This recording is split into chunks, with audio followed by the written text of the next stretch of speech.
আমি আজকে বাজারের ব্যবসায়িকের পক্ষ থেকে বলছি যে আজকে 70 বছর পুরানো আমাদের যে চম্পকনগর বাজারটা আজকে ধুলাইয়ে মিশে যেতে চলেছে। এলাকাবাসীরা সবাই আজকে বিভিন্ন সমস্যায় আজকে ভুগছে এবং এই বৃষ্টিকে নিয়ে সবাই মর্মাহত। আজকে দেখা যাচ্ছে আমাদের চম্পকনগরেই শুধু বাজারের উপর দিয়ে একটি হাইওয়ে ওভারব্রিজ, যেটা নাকি 26 থেকে 25 ফুট উচ্চতায় এই বৃষ্টি হচ্ছে, সেই জায়গাতে আমাদের বাজারটা দু পার্টে বিভক্ত হয়ে যাচ্ছে। সেখানে আমরা যেভাবে আজকে দেখছি যে অদূর ভবিষ্যৎ আমাদেরকে কেউ ক্ষমা করবে না। এই এলাকাতে কমসে কম 40,000, 35 থেকে 40,000 পপুলেশন এই বাজারের সাথে যুক্ত এবং এই বাজারের ব্যবসায়িকগণ কমসে কম 400 জন ব্যবসায়ী আজকে এই বাজারের উপর ডিপেন্ড করে আমাদের সংসার অতিবাহিত হচ্ছে। সেই জায়গাতে আজকে দেখা যাচ্ছে আরও যে 700-750 পরিবার এই বাজারের উপর ডিপেন্ড করে চলছে। আজকে এই বাজার যদি হাইওয়ে ওভারব্রিজের মাধ্যমে বাজারটি যদি ধ্বংস হয়ে যায়, তাহলে আমাদের পেটে ভাত দিবে কে? আমরা কি করে বাঁচব? আমাদের তো বাঁচার কোনো রাস্তা আমরা খুঁজে পাচ্ছি না।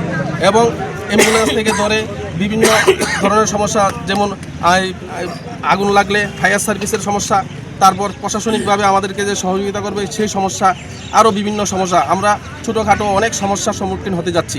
আজকে এই বাজারের এই পরিস্থিতির কারণে আমাদের রাতের ঘুম চলে গেছে।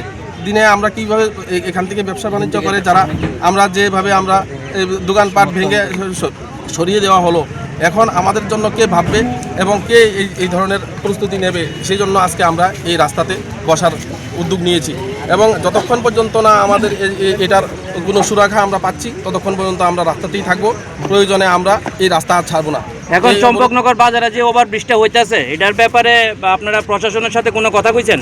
আমরা বিভিন্ন জায়গাতে গিয়েছি এবং আমাদের কাছে আমরা রিসিপ্টও নিয়ে এসেছি। আমরা এনএস থেকে ধরে চিফ মিনিস্টার এবং ডিএম, এসডিএম সকলকেই আমাদের চিঠি আমরা দিয়েছি।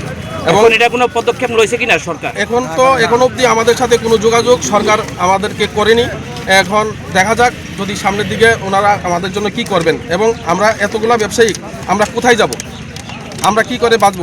আমার একটা বিনম্রভাবে আমাদের রাজ্য সরকার এবং কেন্দ্রীয় সরকারের কাছে আমি করজোড়ে বলছি যে আমাদের এই যারা ব্যবসা প্রতিষ্ঠানের উপর আজকে ব্যবসা করে আমরা খেয়ে পরে বেঁচে আছি এত বছর যাবৎ, আজকে 70 বছর পুরানো ব্যবসাটা একবারে ধুলাই মিশে যাবে।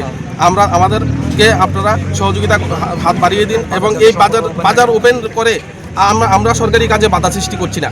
আমরা সরকারি কাজকে আমরা গ্রহণ করে নিচ্ছি। আমাদের উন্নয়নের জন্য সরকার কাজ করছে, কিন্তু দেখা যাচ্ছে কি শুধু চম্পকনগরের বাজারের একটা 70 বছর পুরানো প্রতিষ্ঠানের উপর দিয়ে এই হাইওয়ে ওভারব্রিজটি করা হচ্ছে। সেখানেই আমাদের সমস্যাটা, মানে আপনাদের মূল সমস্যা ওভারব্রিজ যেটা হইতেছে এটাই আমাদের মূল সমস্যা। রাস্তা